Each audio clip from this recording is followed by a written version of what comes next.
Yeah, I mean, in a great biased sense, I'll talk about my own.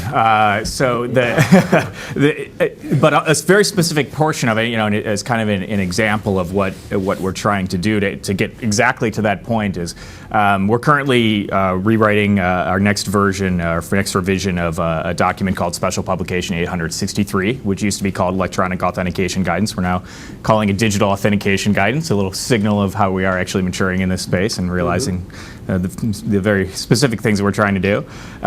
One of the things we're trying to do with that document is really take it from what used to be a very prescriptive sort of thing where we'd go and kind of describe what identity management and doing authentication was all about, and then we would look at, and then we would use a lot of informative language for that, and then we'd be very prescriptive about certain things we were allowed to do and not allowed to do. We're trying very hard to step back from that and say, what are the characteristics of good solutions? What are the characteristics of a good identity-proofing episode?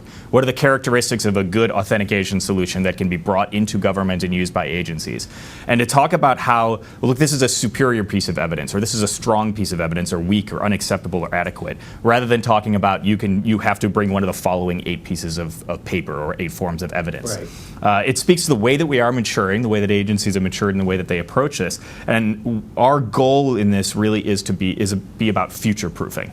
Is to be about, rather than saying, here's the subset of solutions that work today, and we'll be updating this document in a couple years, and we can adjust the subset of solutions at that point.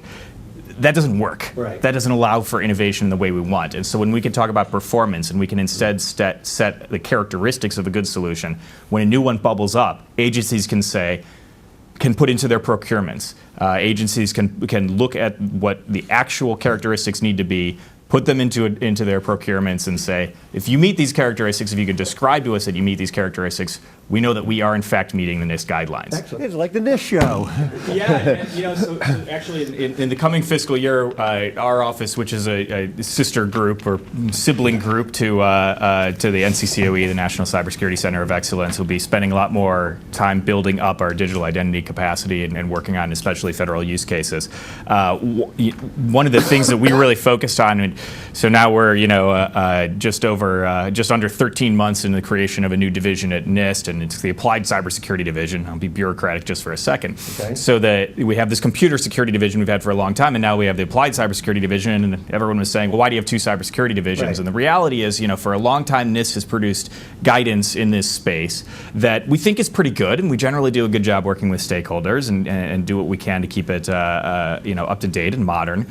But the on-the-ground implementation is often very different from guidance, no matter how good your guidance is. And one of the things we really want to focus on in this new division that really was the impetus for creating it was the workflow between writing a guidance document that agencies need to adhere to and follow and can use for the risk management in their own systems to, as Steve pointed out, literally screenshots showing where you click and which boxes you check. And it is a long path between those two. And there were critical gaps that we were not taking part in, where you have this guidance, and then you have this whole battery of open standards and commercially available products that you could implement to get the solutions right and do things right, but it's pretty hard to. Yeah. And to really ease the process of doing that and bring agencies physically into a lab to do it, bring industry partners physically into a lab to do it. On paper,